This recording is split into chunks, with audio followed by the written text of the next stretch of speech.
Among the countless teachings of Jesus, there is a simple yet profound commandment that serves as a gentle compass for our souls each day.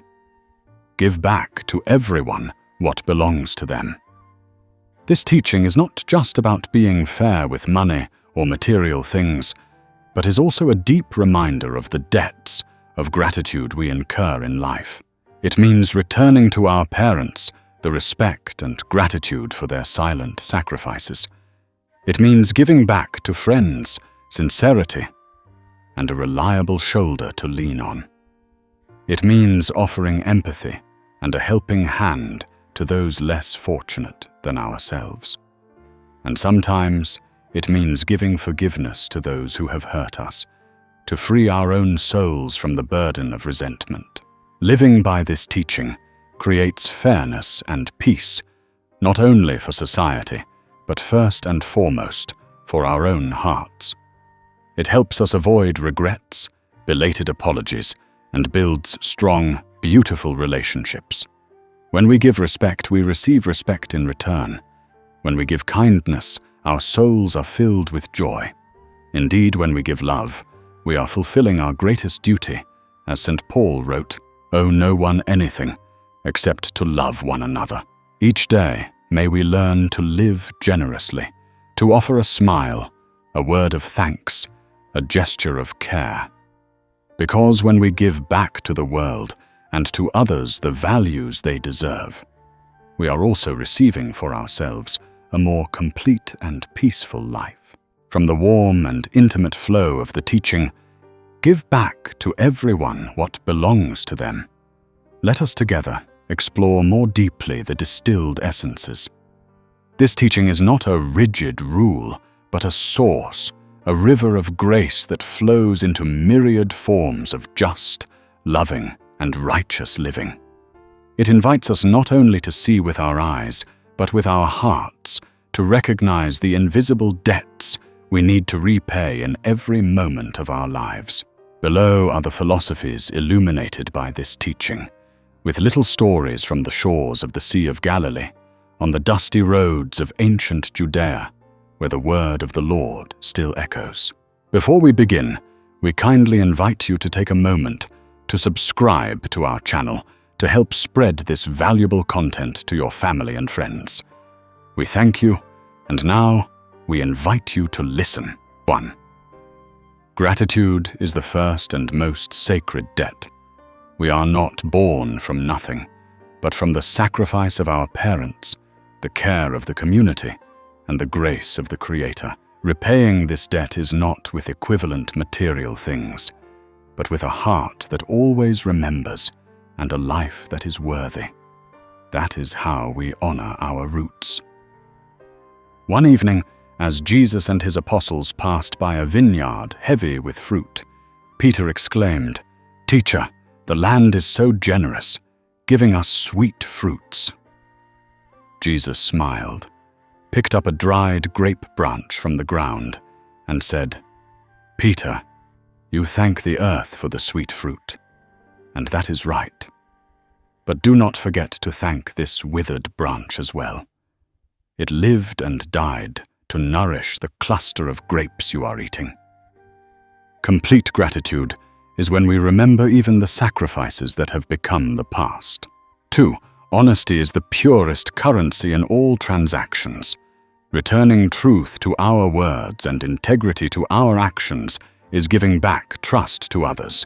Deceit may bring temporary benefits, but it robs us of our honor and peace of mind. A truthful word may cause offense, but it builds the foundation for a lasting relationship.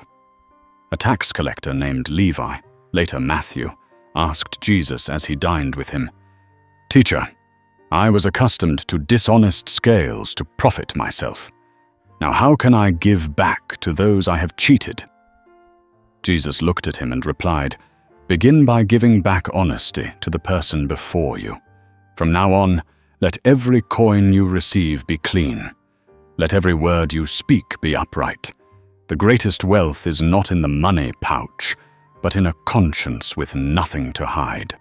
Give each person respect, for within every form, whether noble or lowly, lies a noble soul. Respect is not something bestowed based on status or wealth, but is the recognition of a person's inherent worth. When we scorn a beggar, we are indebted to their dignity. When we flatter the powerful, we lose our own dignity. On the road to Jerusalem, the apostles saw people bowing to a rich official passing by, while shooing away a leper sitting by the roadside.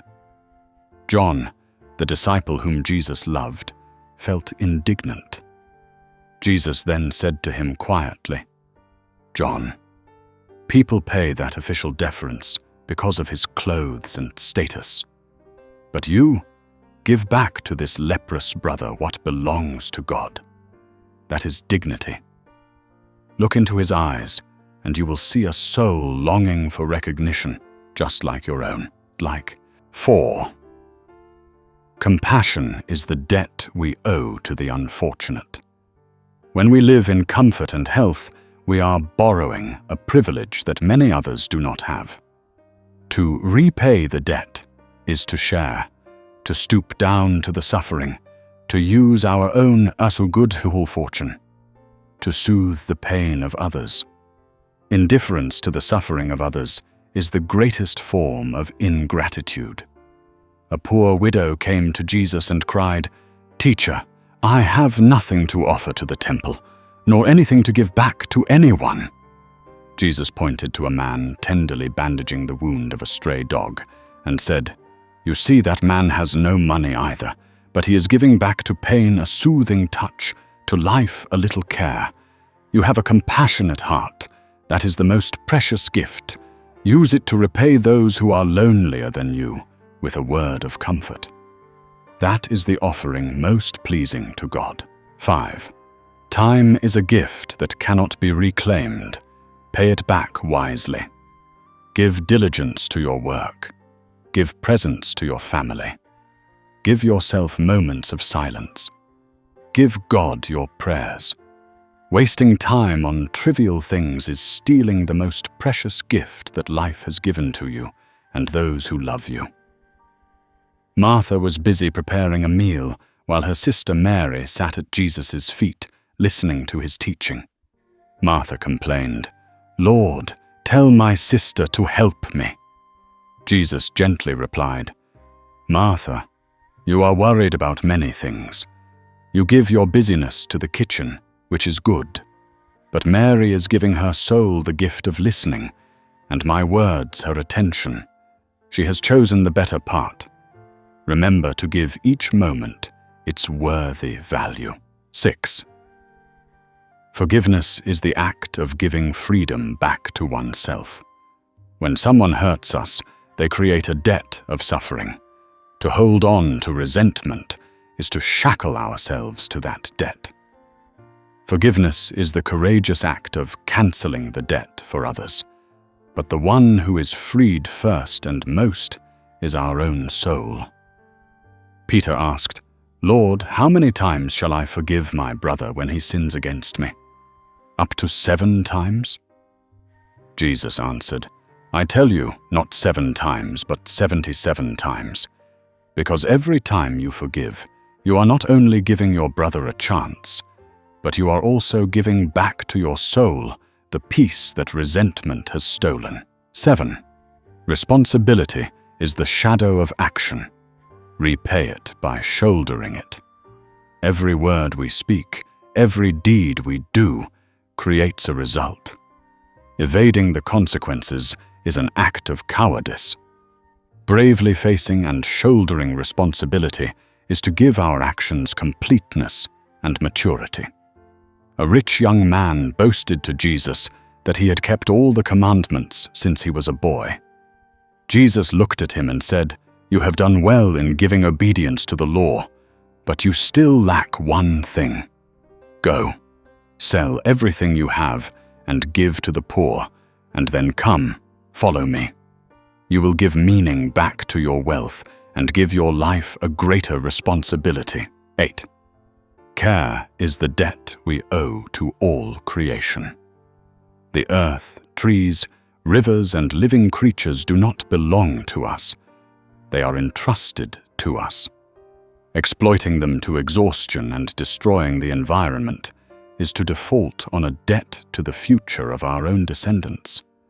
Giving back to nature care, preservation, and reverence is to repay the debt for the common home we inhabit. When Andrew saw some children breaking young tree branches to play, he scolded them. Jesus came over, held a leaf, and said to them, "This leaf breathes so that you can breathe. This branch reaches out to give you shade. When you give them your gentle care, you are giving life back to yourselves for tomorrow." 9. Teaching is the debt of the predecessor to the successor. Knowledge and wisdom are not meant to be kept for oneself. When we are taught, we receive a gift. Our duty is to cultivate it and pass it on to the next generation. To keep knowledge for oneself is to let the torch of wisdom die out in our hands. A scribe asked Jesus a difficult question about the word of God to test him. After Jesus answered, the man was greatly impressed. Jesus then said to him, "Your understanding is close to the kingdom of God. Now do not just keep it for debates. Give it back to those who are yearning to seek with a simple explanation. Give it back to lost souls with heartfelt guidance." 10. Love is the only debt that grows richer the more you repay it. This is the all-encompassing philosophy. All gratitude, honesty, respect, forgiveness are different expressions of love. This is a debt that can never be fully repaid, and it is also the only debt where, in repaying it, we receive more than we have given. It is the fulfillment of the law. At the Last Supper, after washing the disciples' feet, Jesus said, "A new command I give you. Love one another. As I have loved you, so you must love one another. This is the eternal debt you owe each other. Pay it every day, and your treasure in heaven will never be depleted." Before we continue with today's journey of discovery, we would greatly appreciate it if you could take a moment to leave a comment and share your feelings. If you found this content valuable, please don't forget to hit the share button to spread these positive vibes to your friends and family. And now, let's get back to the program. 11. Patience is the debt we pay for seeds that have not yet grown. We often want everything to yield immediate results, from work, relationships, to a person's change. But all things need time to mature. To be impatient is to demand the shade of an ancient tree from a sapling. To give back patience is to give the future a chance to blossom. The disciples saw a fig tree that bore no fruit and suggested Jesus make it wither. But he told them the parable of the gardener. "Sir, leave it alone for 1 more year, and I'll dig around it and fertilize it. If it bears fruit next year, fine. If not, then cut it down." Jesus added, "The human soul is like that fig tree. Give their weakness a little patience. Give their silent efforts a little waiting. The mercy of God always precedes judgment." 12. Give silence back its value, for not every question needs an answer. In a noisy world, we fear moments of silence. We try to fill them with empty words. But silence has its own language. It is deep empathy, contemplation, and full presence. Sometimes, sitting in silence with someone who is grieving is more valuable than 1,000 words of comfort. When Jesus stood before Pilate, he was questioned about many things, but for the most part, he remained silent. A disciple later asked, "Teacher, why did you not answer to prove your innocence?" Jesus replied, "Some truths cannot be proven by words before hearts that are closed. In such cases, silence is the most powerful answer. It gives back to slander its emptiness, and to truth its own majesty." 13. Give joy back to your work, instead of seeing it only as a burden. Many people work with a heavy heart just to make a living. They have lost the joy of creation, the joy of contribution. When we give back to our work a little passion, a little enthusiasm, we transform labor into art and turn a burden into a privilege. Simon, a carpenter, lamented to Jesus, "Teacher, every day I have to carve these lifeless pieces of wood. It is so tiring." Jesus picked up a piece of wood and said, "Simon, do not just see this as a piece of wood. See it as the table where a family will gather, the chair for an old person to rest. Give back to your work the joy of service. Then the sound of your chisel will become a song." 14. Give weight back to your promises through action. A promise spoken is a debt signed. Empty promises erode trust and hurt others. The value of a promise lies not in the eloquence of its speaking, but in the silent and steady commitment to its fulfillment, even when facing difficulties. 2 sons were asked by their father to go work in the vineyard. The first said, "I will not," but later he changed his mind and went. The second said, "I will, sir," but he did not go. Jesus asked the chief priests, which of the 2 did what his father wanted? They replied, "The first." Jesus concluded, "The kingdom of God is not for those who only promise with their lips. Give back to your promises faithfulness. That is what is pleasing to the Father in heaven." 15. Give back to your eyes the ability to see beauty in simple things. We are often busy seeking the magnificent and grand, forgetting that the beauty of life exists all around us, in a wildflower by the roadside, in a child's smile, in the sunset. To lose this ability to perceive is to impoverish our own souls. The disciples marveled at the grandeur of the temple in Jerusalem. But Jesus pointed to the lilies of the field and said, "See how the flowers of the field grow. They do not labor or spin. Yet I tell you that not even Solomon in all his splendor was dressed like the one of these. Give back to your eyes the clarity to see the beauty that God has bestowed in every small creation." 16. Give back to help humility. Do not turn it into a tool for boasting. Helping others is a noble act, but it loses its value if accompanied by boasting and the expectation of reciprocation.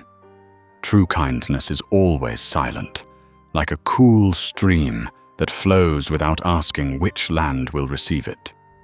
In the Sermon on the Mount, Jesus taught, "But when you give to the needy, do not let your left hand know what your right hand is doing, so that your giving may be in secret.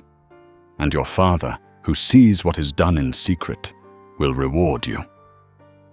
This teaching reminds us to give back to kindness its purity, untainted by our own pride. 17. Give back to the community a contribution, for no one is an island. We receive protection, knowledge, and opportunities from the society in which we live. Therefore, we have a debt to the community. Repaying this debt is not just about obeying laws, but also about using our talents and energy to build a better, more just society. When the Pharisees asked Jesus whether it was right to pay taxes to Caesar, intending to trap him, Jesus asked to see a coin and inquired, "Whose image is this, and whose inscription?" "Caesar's," they replied. Then he said to them, "So give back to Caesar what is Caesar's, and to God what is God's." This teaching is not just a clever answer, but also an affirmation of each person's responsibility to the community of which they are a part.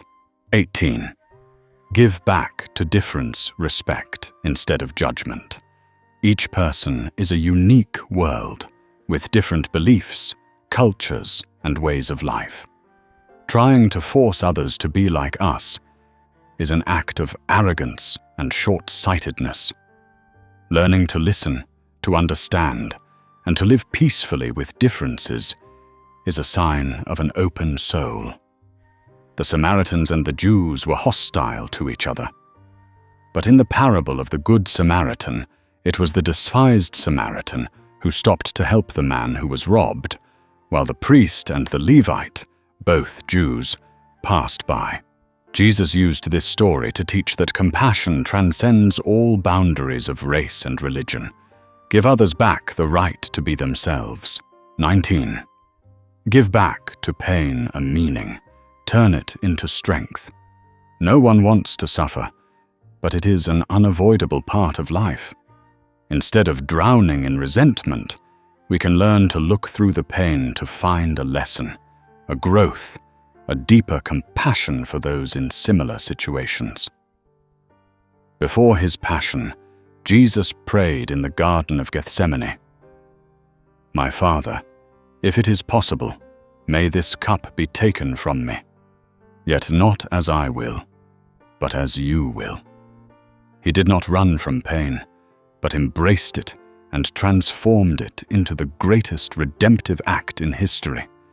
He gave back to suffering a sacred purpose. 20. Give back to rest its completeness.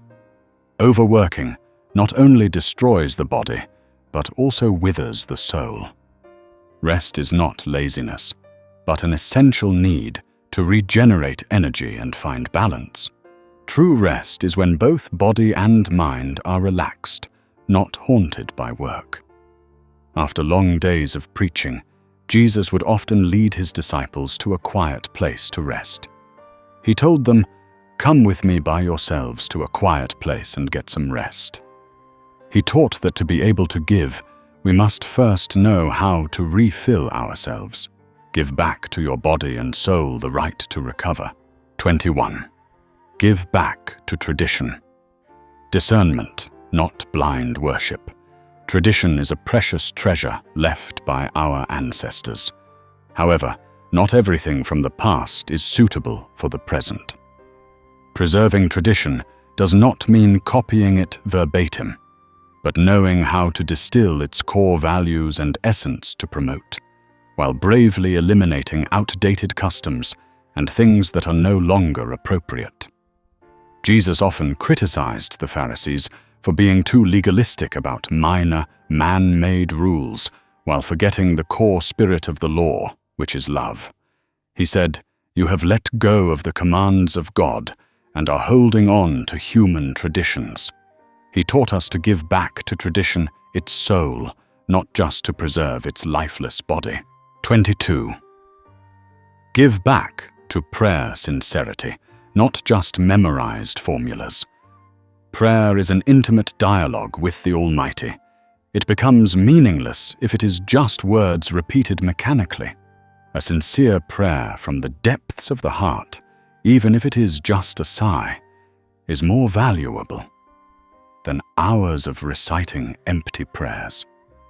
In the parable of the Pharisee and the tax collector praying in the temple, the Pharisee boasted of his merits, while the tax collector could only beat his breast and say, "God have mercy on me, a sinner." Jesus concluded that the tax collector's prayer was accepted. Give back to your prayer humility and a contrite heart. 23. Give back to wealth, a purpose. Do not let it become your master. Material wealth in itself is not bad, but it becomes dangerous when we make it the purpose of life and let it control us. Wealth is only truly valuable when it is used as a means to serve life, to help others, and to create good things.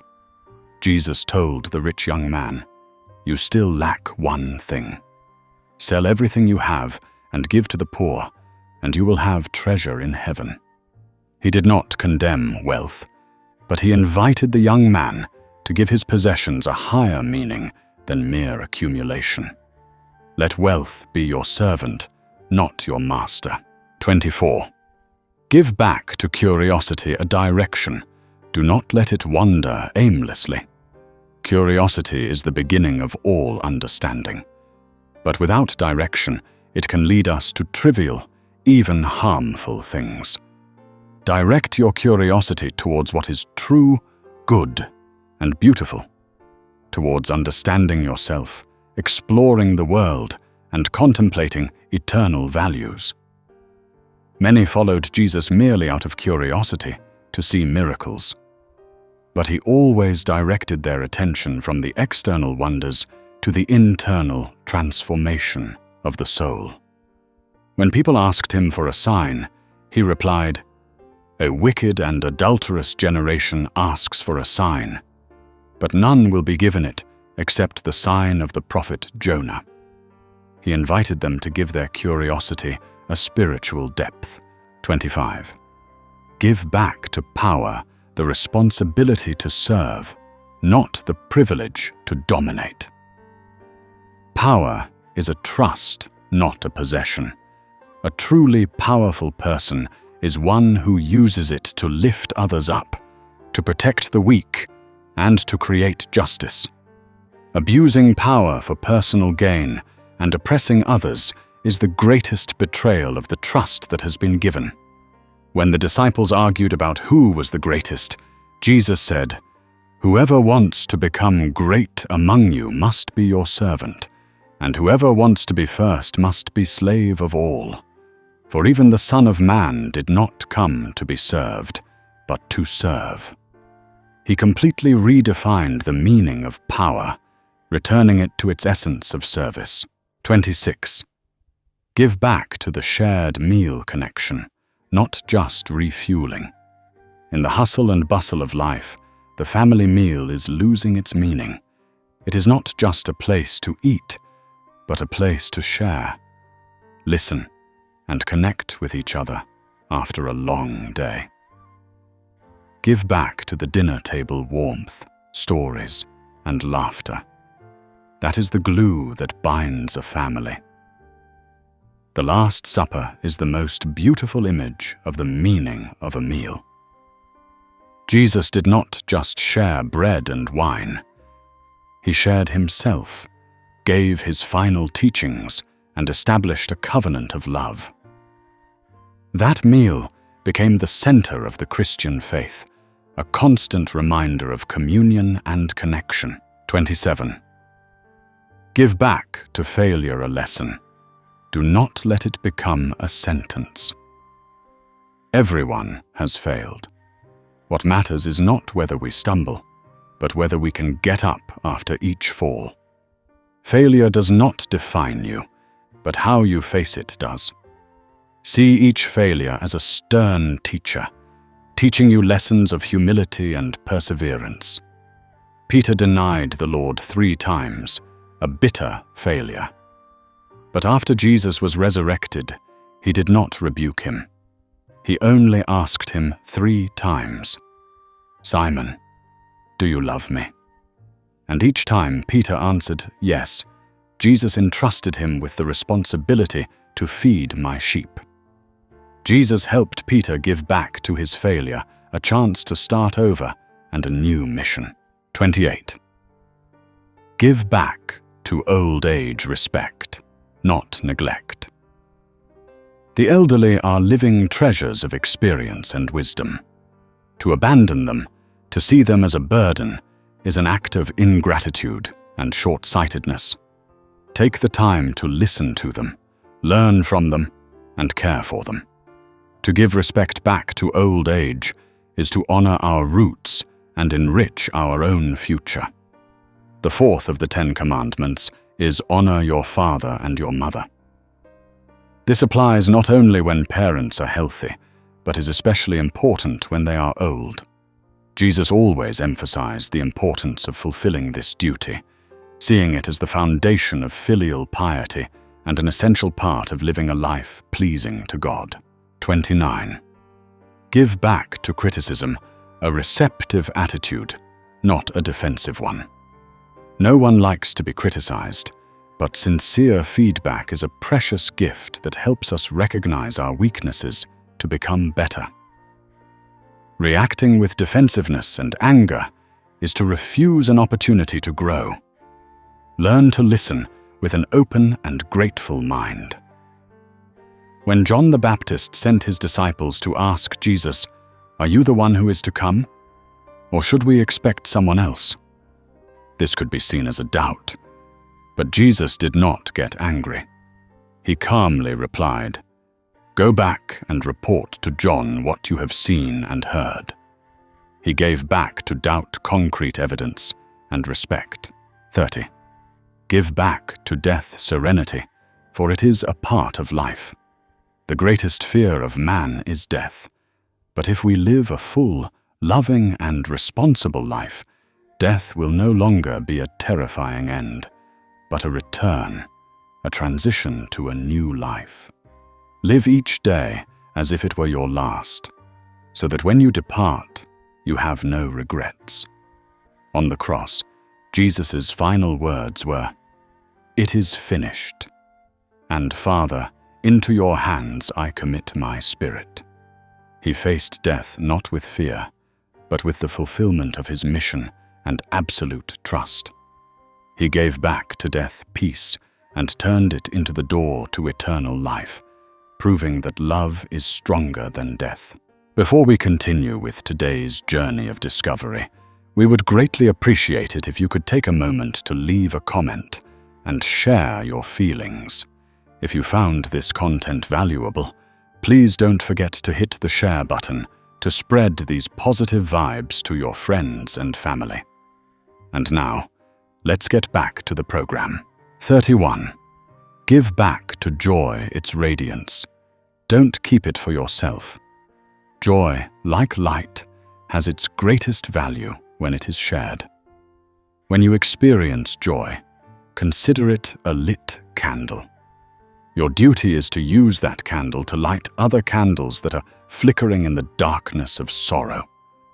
A smile given away is a debt paid to a world in need of more light.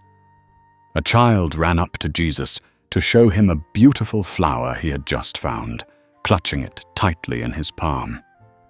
Jesus smiled and said, "This flower is very beautiful, but its beauty would be more complete if you gave it to the blind beggar sitting at the city gate. Your hand will be empty of the flower, but the eyes of your soul will see a joy more beautiful than the flower itself." 32.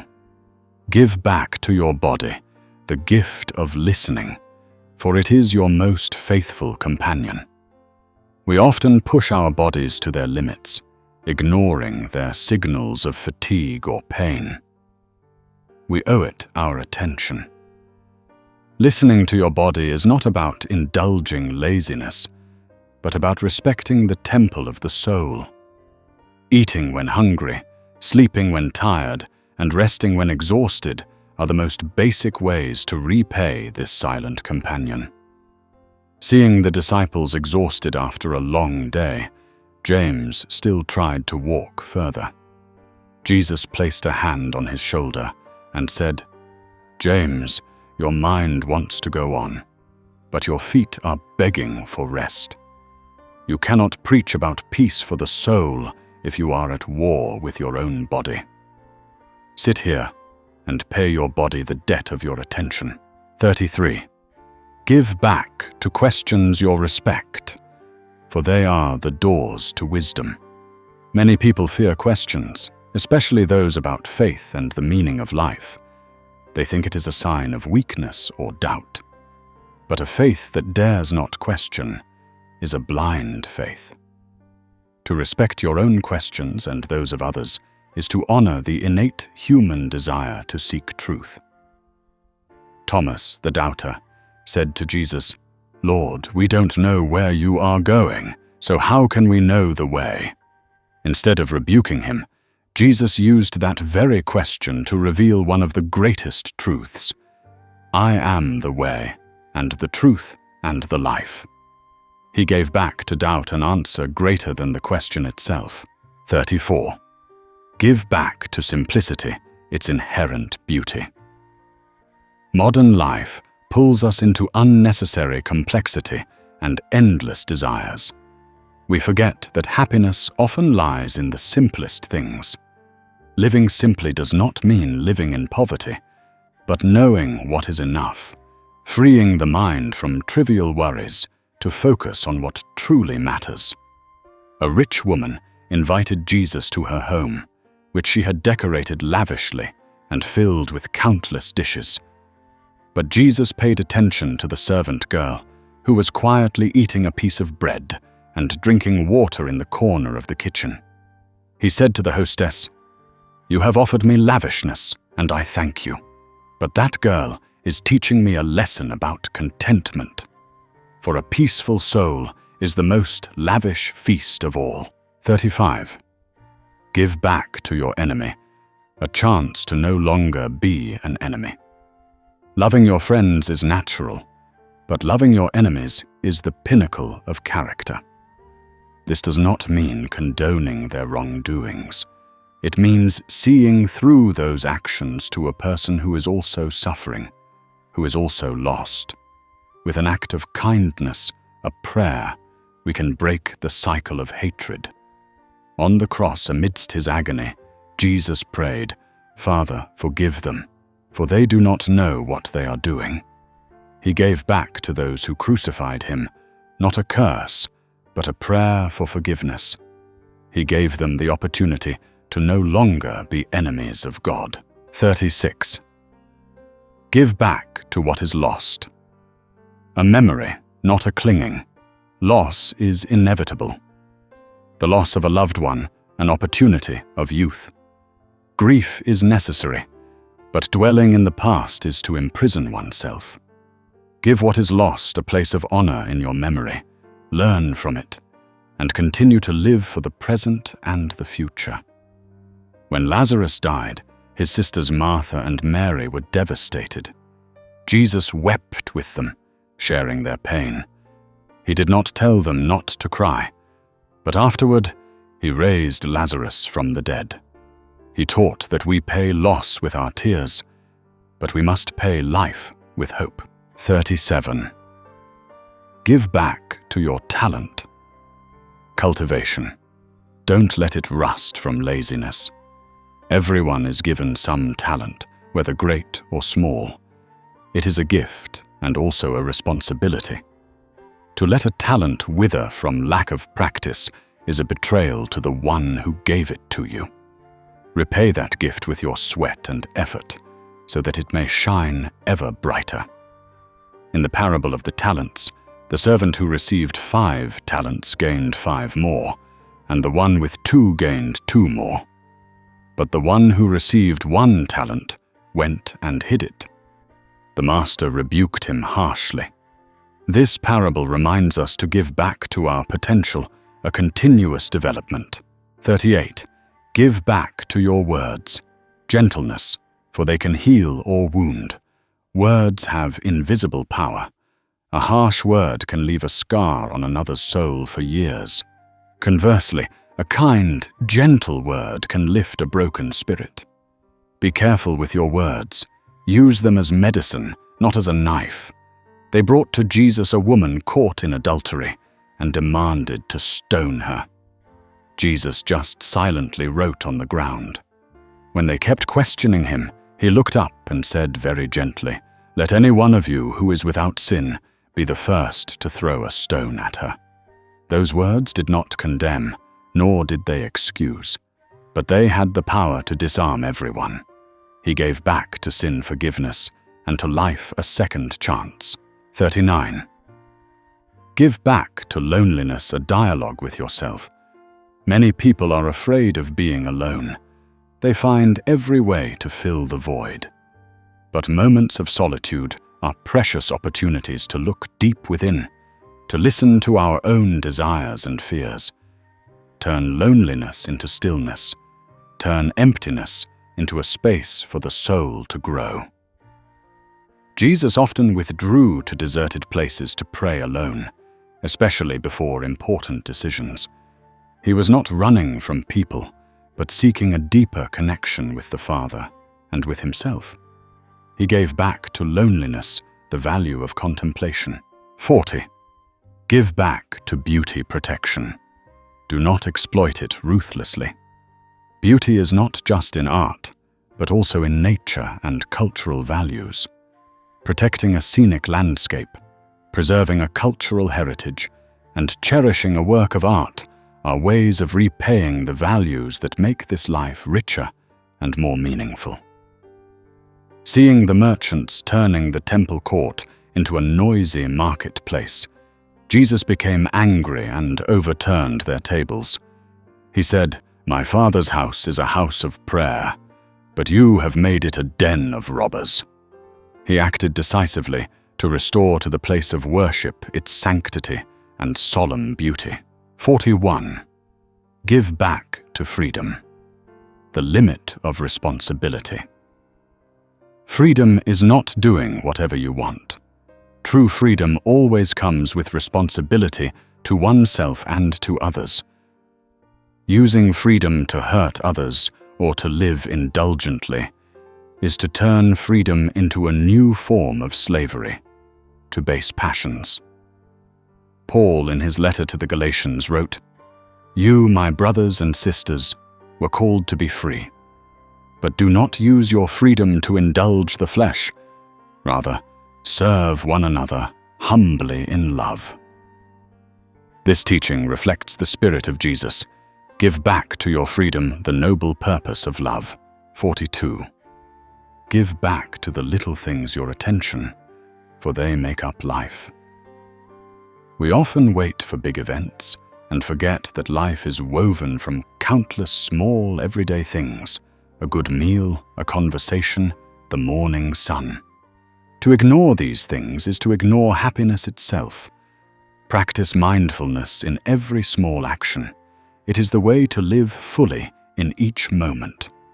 Jesus used very ordinary images to teach about the kingdom of heaven. A mustard seed, yeast, a sower, a precious pearl. He taught us that the greatest things often start from the smallest. Give back to the ordinary your attention, and you will discover the extraordinary. 43. Give back to the marriage. Covenant, lifelong fidelity. In a society where breakdown is common, faithfulness is a revolutionary act. It is not just physical restraint, but also faithfulness in thought, the cultivation of love and respect every day. To keep one's vows is to repay one's spouse the greatest debt of love and honor. When the Pharisees questioned him about divorce, Jesus recalled the Creator's original intention. Therefore, what God has joined together, let no one separate. He elevated marriage to a sacred level, demanding absolute commitment and giving back to it the value of an indissoluble covenant. 44. Give back to a new beginning. Hope, no matter how many times you have failed. Every morning is a new beginning. Don't let yesterday's failures overshadow today's light. The courage to start again, with faith and the wisdom gained from mistakes, is an act of faith. After a fruitless night of fishing, Peter and his companions were washing their nets. Jesus came and told him, "Put out into deep water and let down the nets for a catch." Peter answered, "Master, we've worked hard all night and haven't caught anything, but because you say so, I will let down the nets." And they caught such a large number of fish. The Lord gave back to their exhaustion and disappointment a miraculous new start. 45. Give back to truth, the power of love. Do not use it as a weapon. Speaking the truth is necessary, but how it is spoken is even more important. Truth spoken without love can become a cruel weapon, causing hurt and division. Wrap the truth in empathy, humility, and sincerity. When Jesus spoke with the Samaritan woman at Jacob's well, he told her the plain truth about her private life. You have had 5 husbands, and the man you now have is not your husband. But he said it not to condemn, but to open the way for a deeper conversation about faith, leading her to the truth about himself. He used truth as an instrument of redemptive love. 46. Give back to the community unity. Heal the divisions. Wherever there are people, there is a risk of division and factions. Building unity is not about erasing individuality, but about working together towards a common goal, respecting diversity in harmony. Every act of reconciliation, every effort to understand, is a brick in building the community. In his priestly prayer before his passion, Jesus earnestly prayed for his disciples, that all of them may be one, Father, just as you are in me and I am in you. May they also be in us. This prayer shows that his greatest desire was for unity. To repay this debt to the community is to live according to the wish of our Master himself. 47. Give back to creativity.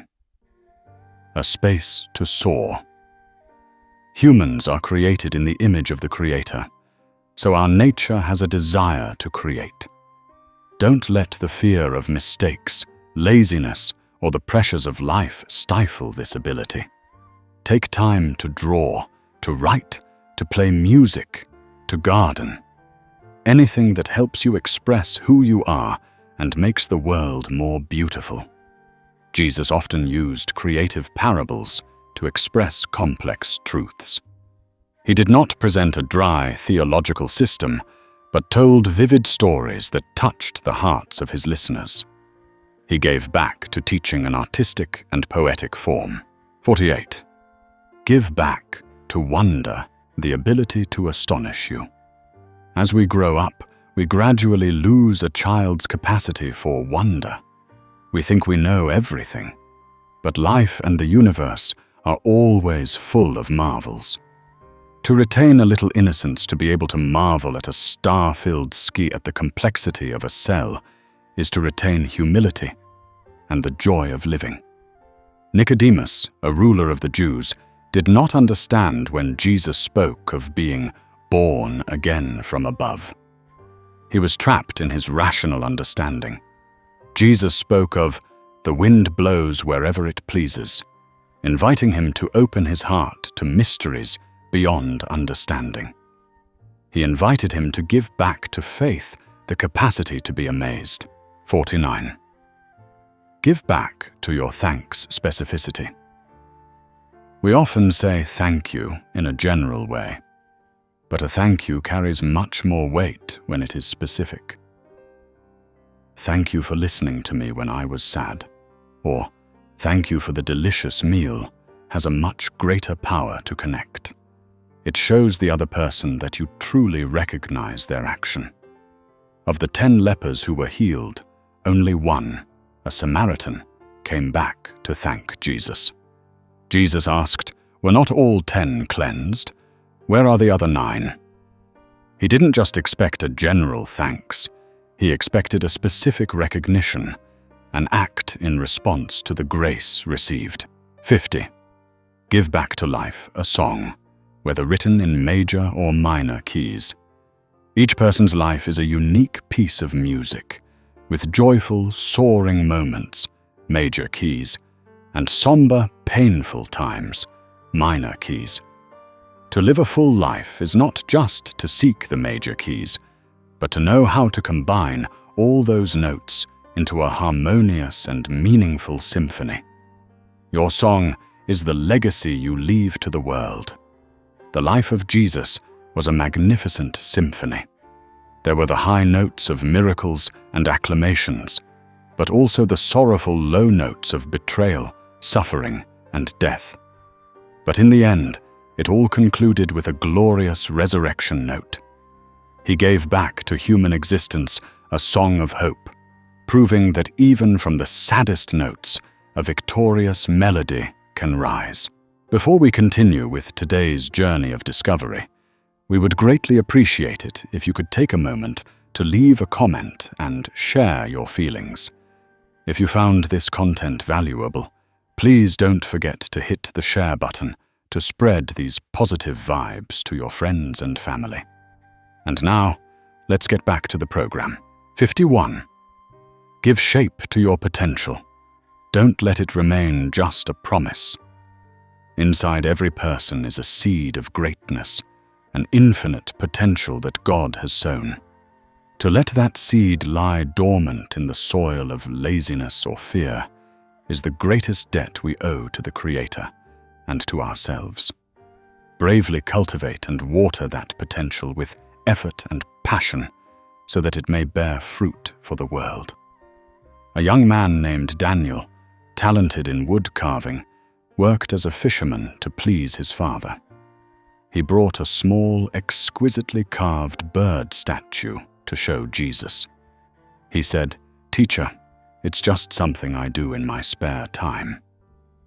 Jesus took the statue, felt the grain of the wood, and then said, "Daniel, the Father in heaven gave you hands to pull nets, but he also gave you a soul to breathe life into wood. Pulling nets is paying your debt to your family, but breathing life into wood is paying the debt to your own soul. Don't let the most beautiful gift he has given you be buried at the bottom of the boat." 52. Give back to your limitations. Acceptance, not a complex. No one is perfect. Recognizing your limitations is not failure, but the beginning of wisdom. Denying or feeling insecure about your weaknesses only makes you more tired. Accept them with humility, work to overcome what you can, and learn to live in harmony with what cannot be changed. Paul, the zealous apostle, spoke of a thorn in my flesh, and 3 times he pleaded with the Lord to take it away. But the Lord answered him, "My grace is sufficient for you, for my power is made perfect in weakness." Paul learned to give back to his weakness a trust, so that God's power could be demonstrated through his very limitations. 53. Give a voice back to the voiceless.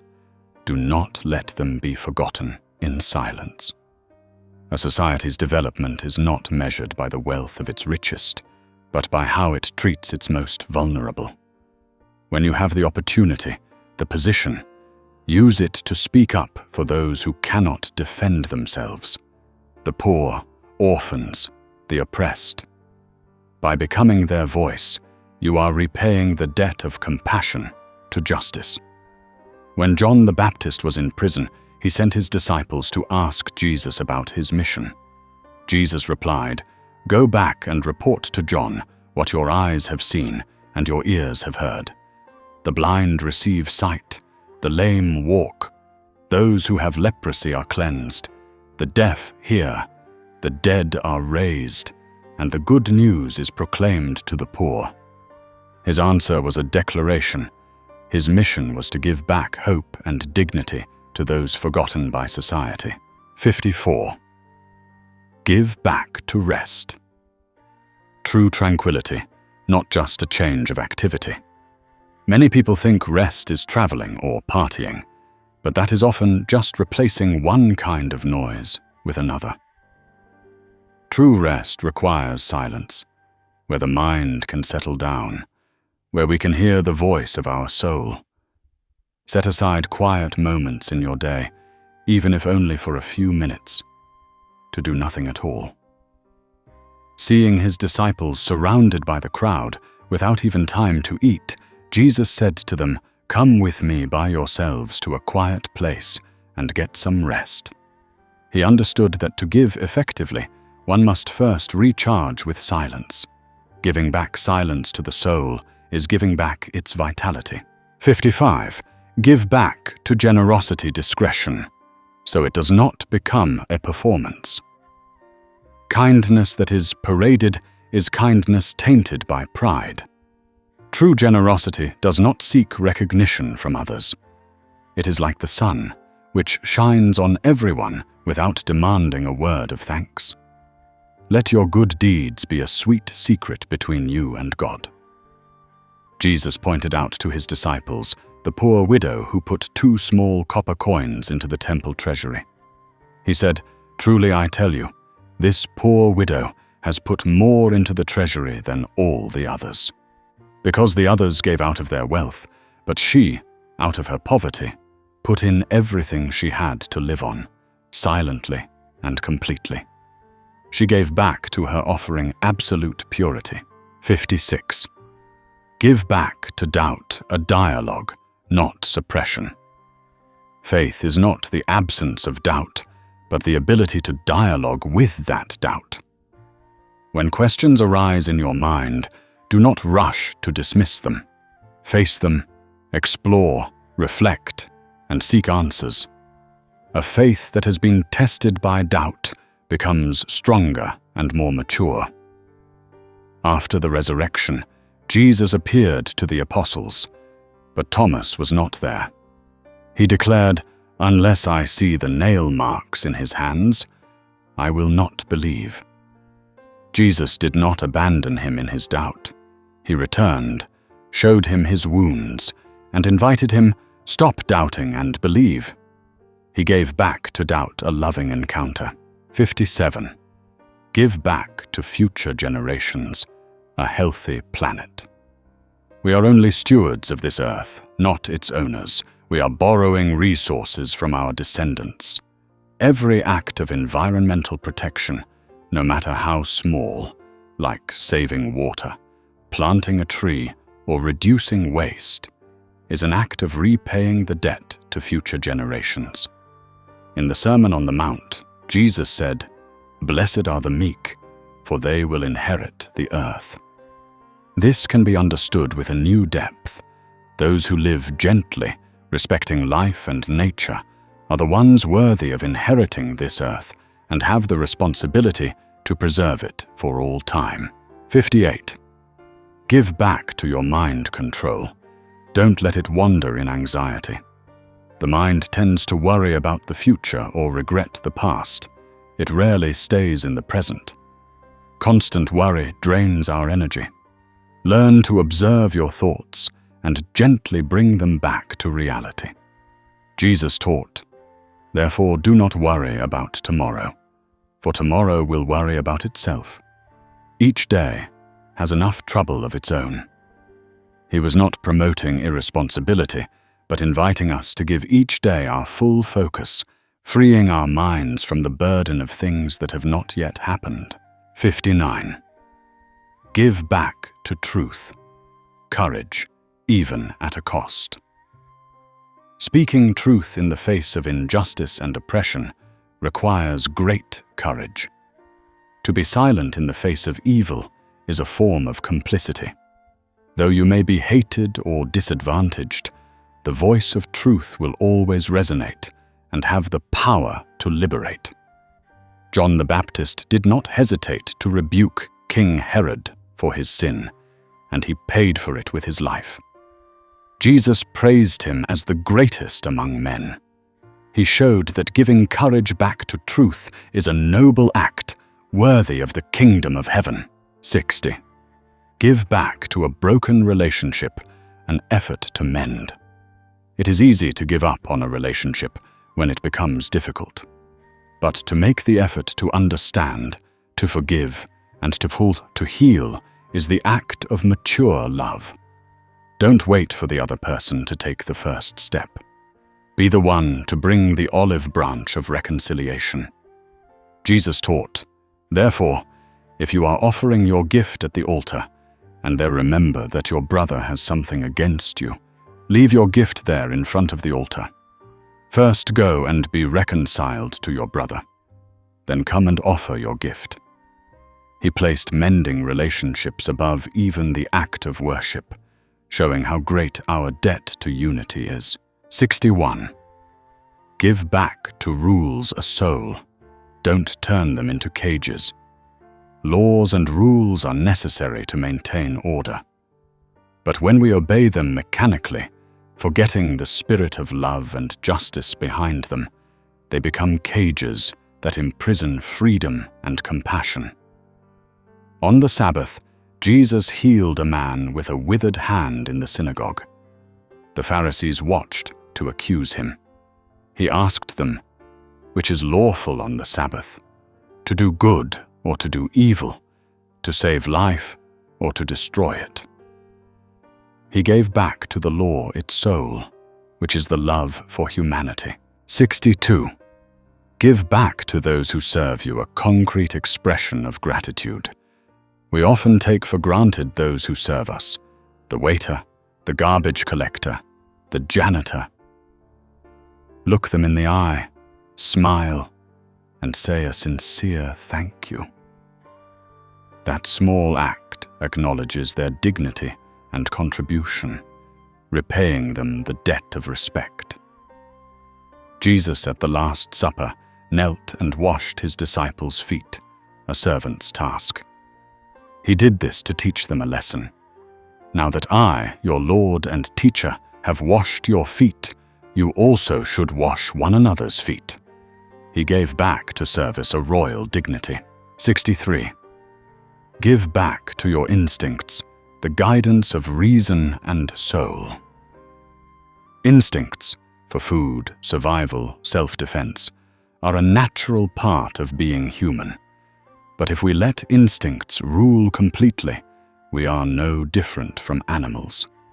Reason and the spiritual life must be the reins, guiding the energy of instinct toward higher purposes.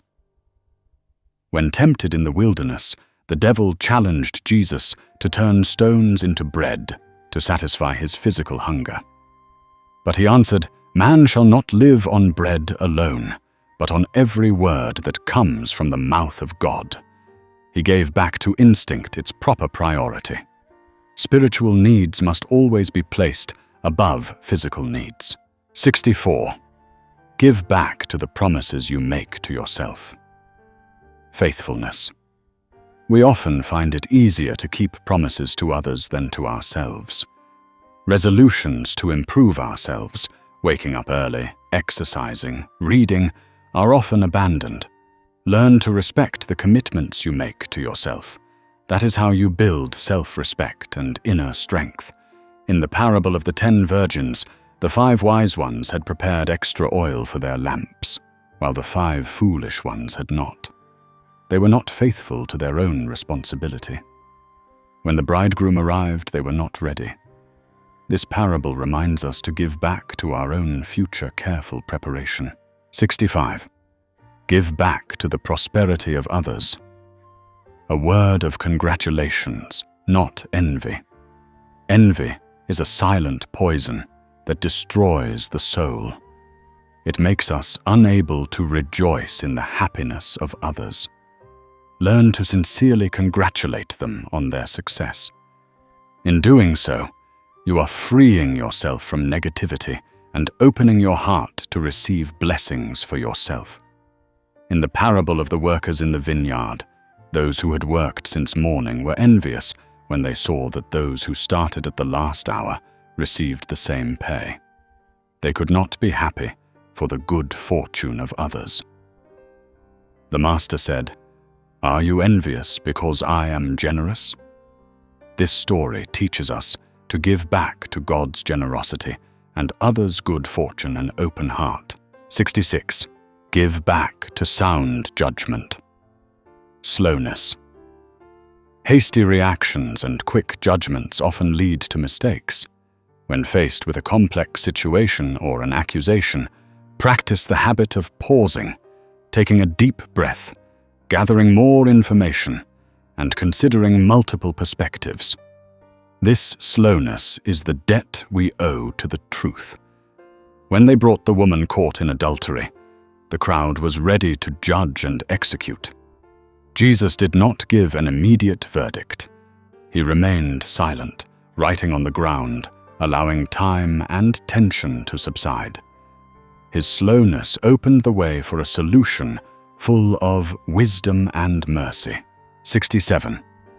Give back to sadness a space to be felt. Don't run from it. Modern society often encourages us to always be happy and positive.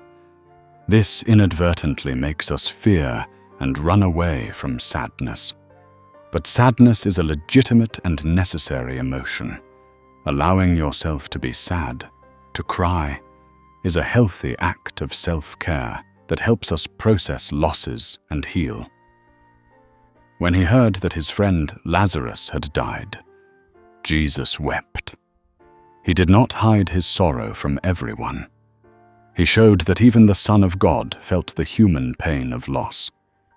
He gave back to sadness a sacred validation. 68. Give back to the legacy of your ancestors a worthy continuation. We are the result of countless generations before us. We inherit not only genetics, but also culture, values, and historical lessons. Our duty is not only to preserve this legacy, but also to enrich it and make it better before passing it on to the next generation. Jesus, as a Jew, did not abolish the law and the prophets. He said, "I have not come to abolish them, but to fulfill them." He respected his heritage and brought it to its fullest meaning in love. He gave back to the past a glorious future. 69.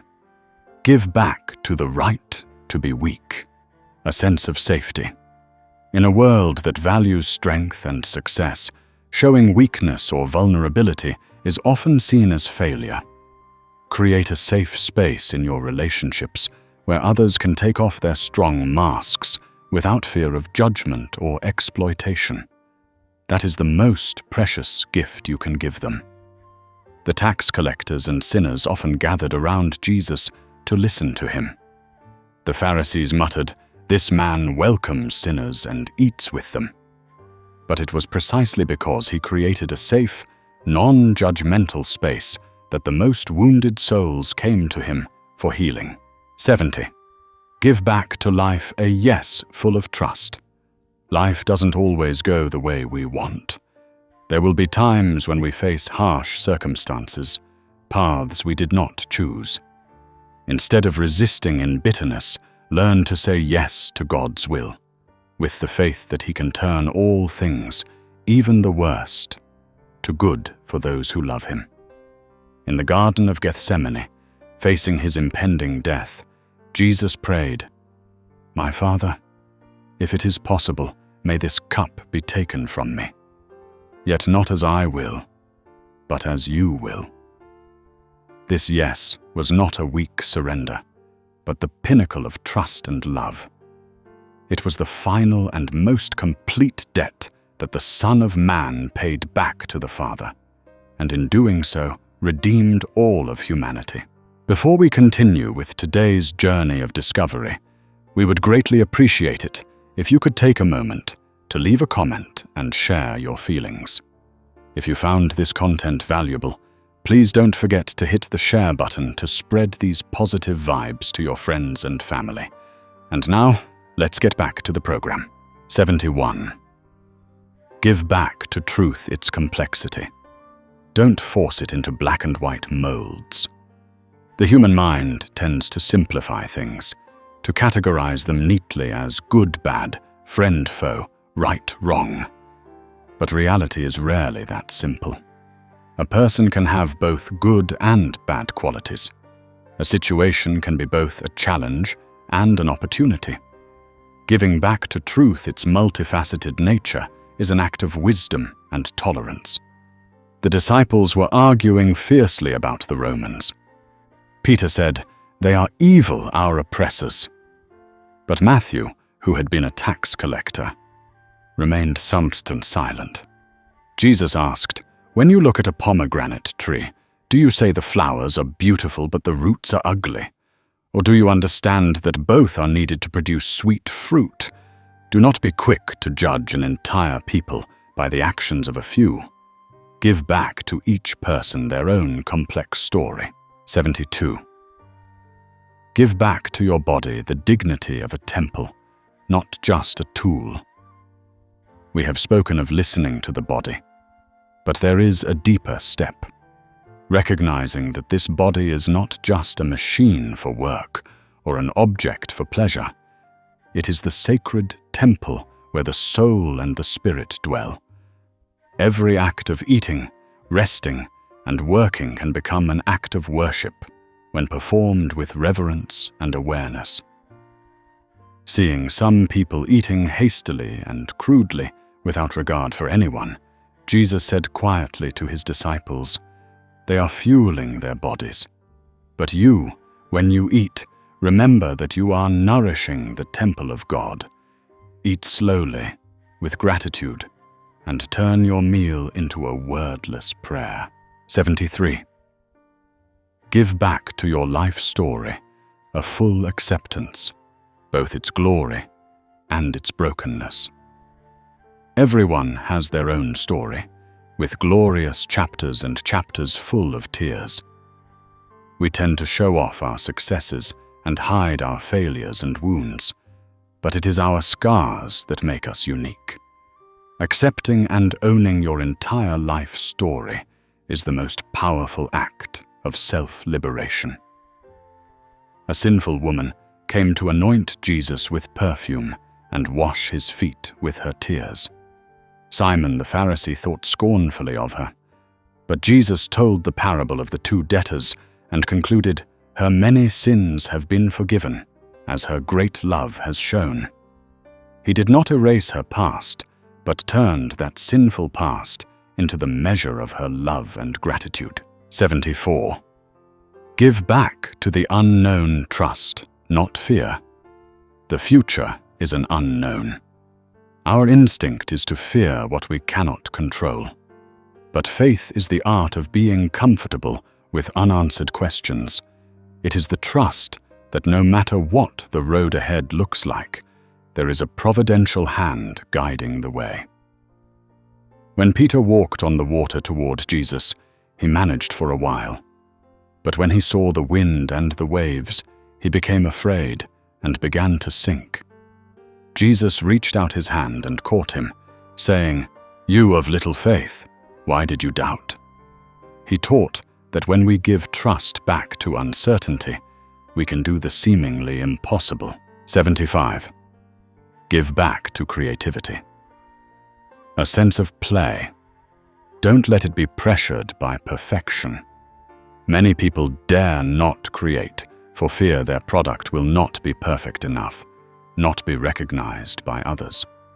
They have turned the joyful act of creation into the burdensome act of performance. Allow yourself to try, to fail, to create imperfect things. The joy is in the process, not just the result.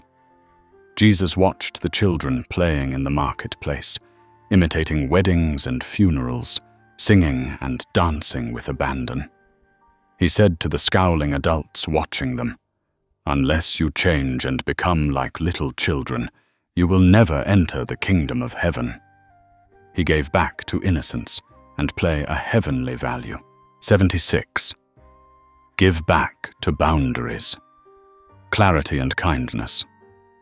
Love does not mean allowing others to invade your space, time, and energy with impunity. Setting healthy boundaries is an act of self-respect and also a way of teaching others to respect you. Saying no kindly is sometimes a more loving act than a resentful yes. When Jesus' mother and brothers came to find him in the crowd, they told him. Instead of immediately dropping everything, he set a clear boundary regarding his mission. He looked at those seated in a circle around him and said, "Here are my mother and my brothers. Whoever does God's will is my brother and sister and mother." 77. Give back to the silence between two people a connection, not awkwardness. We often feel we have to fill every pause in a conversation, but sometimes silence says more than words. It is the comfort, the trust, the harmony of two souls that need no words to express themselves. Learn to appreciate those peaceful silences. On the road to Emmaus, two disciples walked with the resurrected Jesus without recognizing him. There were stretches of the road they walked in silence, each lost in their own thoughts. Yet there was a warm presence beside them. That silence prepared their souls to recognize him when he broke the bread. It was the silence of a deep companionship. 78. Give back to opposites harmony, for life is woven from them. Life is full of opposites, light and darkness, joy and sorrow, strength and weakness, action and contemplation. Trying to cling to one side while denying the other will make life crippled. Wisdom is learning to dance between the extremes, finding balance and harmony between them. Jesus lived this opposition fully. He was the all-powerful Son of God, but also the fragile, suffering Son of Man. He spent time with the crowds, but also sought deserted places alone. He was the Lion of the tribe of Judah, but also the sacrificial Lamb. He gave back to paradox a divine unity. 79. Give back to giving wisdom, not blindness.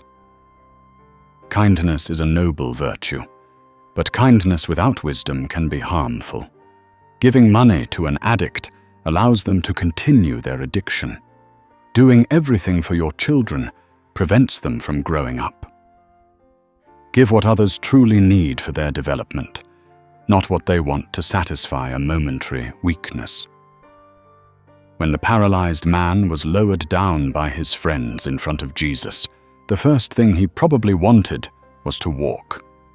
But the first thing Jesus gave him was, "Son, your sins are forgiven." He saw the deepest need, the healing of the soul, before the physical need. He gave with wisdom and insight. 80. Give back to anger an energy for change, not destruction. Anger is often seen as a negative emotion to be suppressed, but anger itself is just a source of energy. It can be destructive if directed outward in violence and harsh words, but it can also become powerful fuel for positive change if transformed into action for justice and truth. Jesus' anger when he cleansed the temple was not a personal loss of control. It was a holy anger, an outrage at injustice and the turning of a sacred place of worship into a place of profit. He transformed that anger into a powerful prophetic act, giving it a righteous purpose. 81. Give back to entrusted secrets, absolute protection. When someone confides in you, they are not just sharing information. They are giving you a piece of their soul. To betray that trust is one of the most deeply wounding actions. Let your mind be a safe vault where the secrets of others are carefully kept. It is a debt of honor. At the Last Supper, Jesus knew exactly who would betray him and who would deny him. But he did not publicly reveal the identities of Judas or Peter in front of everyone. He spoke discreetly, giving them the chance to face their own consciences. He respected their freedom and their secrets until the very end. 82. Give back to someone else's new beginning unconditional support. Everyone needs a start in life, a new job, a business venture, a relationship. When you see someone trying to start something, give them encouragement and help within your means, without calculating what you will gain. Sow a seed of support in another's field, and perhaps one day you will enjoy the shade of the forest. Andrew, after meeting Jesus, first went to find his brother Simon and said, "We have found the Messiah." Then he brought Simon to Jesus. He did not keep the great discovery to himself, but became a supporter, a bridge for the beginning of the one who would later become Peter, the rock of the church. 83. Give back to the invisible recognition. Our world is obsessed with what can be weighed, measured, and counted. We often overlook the value of invisible things: love, loyalty, inner peace, faith. Learn to recognize and appreciate these values, for they are the foundation of a happy life. When people questioned Jesus about the kingdom of God, he replied, "The coming of the kingdom of God is not something that can be observed, nor will people say, 'Here it is,' or 'There it is,' because the kingdom of God is in your midst." He gave back to an invisible spiritual reality, a central place in everyday life. 84. Give back to learning the humility of one who knows nothing. The greatest obstacle to learning is not ignorance, but the illusion of knowledge. When you approach a new subject, a new person, a new book with the mindset of a full cup, you cannot receive anything more. Always maintain a beginner's mind. Nicodemus was a master in Israel, a man of high status and profound knowledge. But he came to Jesus at night with a seeking attitude, asking basic questions. It was this humility that opened the way for him to hear one of the most profound teachings. He gave back to learning a necessary emptiness. 85.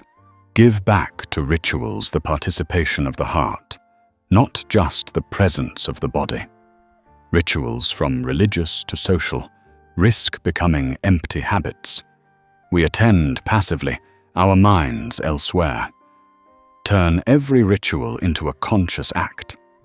When attending Mass, truly listen. At a wedding, truly share the joy. At a funeral, truly share the sorrow. Jesus rebuked the scribes and Pharisees. These people honor me with their lips, but their hearts are far from me. He demanded worship that comes from within. Giving your heart back to a ritual makes it come alive. 86. Give back to important decisions. A period of quiet reflection. Never make life-changing decisions while your mind is agitated by anger, fear, or extreme excitement. Give yourself time. Retreat to a quiet place. Pray. Reflect. Consult a wise person. A decision made in tranquility will be clearer and more sustainable. Before choosing the 12 apostles, one of the most important decisions of his ministry, Luke records that Jesus went out to a mountainside to pray and spent the night praying to God. He gave back to a momentous decision, careful preparation in silence and prayer. 87. Give back to jokes a subtlety so they do not hurt anyone. A sense of humor is a gift that makes life lighter, but the line between humor and mockery or sarcasm is very thin. A careless joke can deeply hurt someone. Before telling a joke, ask yourself, is there a risk this could make someone feel belittled? We do not see the Bible recording many of Jesus' jokes, but we can see his subtle wit. When he said, "Why do you look at the speck of sawdust in your brother's eye and pay no attention to the plank in your own eye?" It was a humorous exaggeration to point out the absurdity of human judgment, a constructive humor. 88. Give back to the forgiveness of others a change in your actions. When you are forgiven, it is a priceless gift. The best way to respond to that gift is not with empty thanks, but with a real change in your life. Prove that the forgiveness was not misplaced. Live a life worthy of the second chance you have been given. Zacchaeus the tax collector, after his encounter with Jesus, stood up and declared, "Look, Lord, here and now I give half of my possessions to the poor, and if I have cheated anybody out of anything, I will pay back 4 times the amount." He didn't just apologize. He gave back to the forgiveness he felt with concrete acts of restitution and conversion. 89. Give back to waiting proactivity, not passivity. Waiting is often seen as dead time, but waiting can be a very active process. While waiting for an opportunity, hone your skills. While waiting for someone, prepare your heart. While waiting for healing, take care of yourself. Turn waiting into a time of preparation. The parable of the 10 virgins once again illuminates this. All 10 were waiting, but the 5 wise ones waited proactively by preparing oil. The 5 foolish ones waited passively. Giving back to waiting a state of readiness is the secret of the wise. 90. Give back to the end of a chapter. Gratitude and a letting go. Everything in life has a beginning and an end. A job, a relationship, a place to live, a stage of life. When one door closes, take time to look back, to be grateful for what you have learned and experienced. And then, bravely let go so you can open a new door with a peaceful mind. On the cross, just before his last breath, Jesus exclaimed, "It is finished." It was not a cry of failure, but a declaration of completion. He looked back on his entire mission, gave thanks, and completed it. He gave back to the end a sense of wholeness, and in that very end, the greatest new beginning was inaugurated. 91. Give back to life a smile, even when it gives you tears. Compassion and seriousness are necessary, but joy is also a sacred debt we need to pay back to life. In a world full of suffering, maintaining cheerfulness, humor, and a light heart is not shallowness, but an act of faith and courage. Your joy can be a torch that warms someone freezing in despair. When Jesus saw the disciples worried and downcast about the coming persecutions, he did not just comfort them. He also said, "I have told you this, so that my joy may be in you, and that your joy may be complete." He saw joy not as an emotion dependent on circumstances, but as a gift, a divine strength to be preserved and shared. 92. Give back to your scars a story. Don't hide them in shame.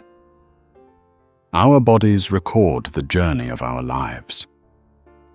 Scars, wrinkles, calloused hands are not flaws to be hidden. They are medals, testaments to the battles you have fought, the times you have fallen and gotten back up. Respect those marks, for they tell the unique story of your strength and resilience. After the resurrection, the first thing Jesus did to be recognized by his disciples was not to display his power, but to show them his wounds. He said to Thomas, "Put your finger here. See my hands. Reach out your hand and put it into my side." He did not erase the scars. He turned them into proof of love and victory, giving back to the wounds an eternal glory. 93. Give back to those who cannot pray a prayer of your own. There are people who are in too much pain, too desperate, or too lost to have the strength or faith to offer a prayer. When you pray for them, you are becoming a guardian for their souls, standing in the gap to ask for mercy on their behalf. It is one of the most silent and powerful acts of love. On the cross, next to Jesus, were two criminals. One mocked him. The other, in his final moments, could only utter a weak plea. "Jesus, remember me when you come into your kingdom." And immediately, that prayer was answered. The thief gave back to his sinful life one final prayer, and Jesus gave back to that prayer the promise of the kingdom. 94. Give back to the moment of death peace by living a reconciled life every day. No one knows the hour of their death. The best way to prepare for a peaceful death is to live a peaceful life.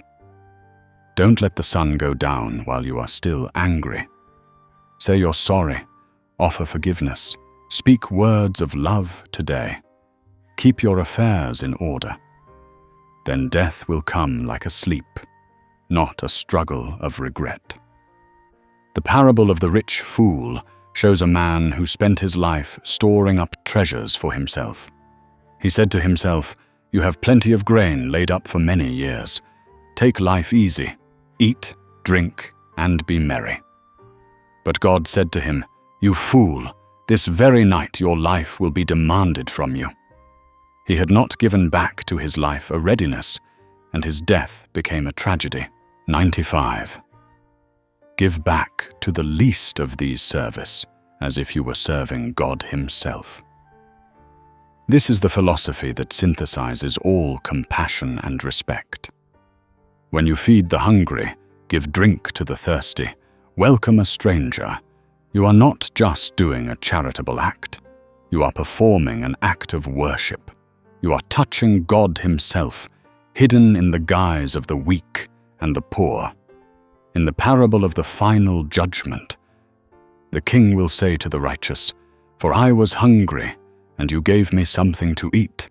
I was thirsty, and you gave me something to drink. I was a stranger, and you invited me in." When they ask in surprise when they did these things for the king, he will reply, "Truly I tell you, whatever you did for one of the least of these brothers and sisters of mine, you did for me." This is the final key, giving back to every act of charity an infinite divine value. 96.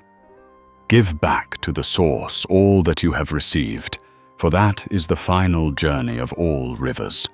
After having paid all debts to parents, friends, society, and oneself, there remains one final and greatest debt. It is the realization that everything we have, life, talent, love, experience, is a gift borrowed from the source of all life. The final act of wisdom is not to cling to them, but to joyfully, gratefully, and peacefully return them all, like a river that, after a long journey, finally returns to the vast ocean. On the cross, Jesus lived this philosophy completely. His words, "It is finished," were a declaration that all debts had been paid. And his final words, "Father, into your hands I commit my spirit," were not a cry of defeat, but the supreme act of a son returning to the Father the gift of life he had received, now made infinitely richer by a life of complete love and sacrifice. That is the final destination of every journey, the fulfillment of all teachings. Dear friends of the Church audio channel, thus our contemplative journey through the 96 philosophies of life, inspired by the teaching "Give back to everyone what belongs to them," comes to a close here. This is not an end point, but a beginning for each of us. The 96 philosophies are not rules to be memorized, but 96 invitations, 96 doors opening to a new way of life, a life of consciousness, gratitude, and responsible love. From giving back respect to our parents to giving back a song to life, it all ultimately comes down to one thing: giving back to the world a life lived fully in love. Church Audio sincerely thanks you for listening and for joining us throughout this series. May the peace and wisdom of the Almighty always be in your soul, in every thought and in every action, today and forever. And now, the most important thing is not what you have heard, but what you will do. Today, right now, what will you choose to give back to the world? It could be just a smile to someone you meet on the street, a sincere thank you to someone who helped you, or a moment of silence to forgive someone who hurt you. Let this teaching not just enter your ears, but penetrate your heart and turn into action. Please share the small act you plan to do in the comments below. Let us together create a community that lives lovingly and spreads beautiful values. If you found value in these reflections, please give the gift of sharing this video with those you love. And don't forget to press the subscribe button and the bell icon so you don't miss future spiritual journeys with Church Audio. Once again, goodbye and see you again. Bye and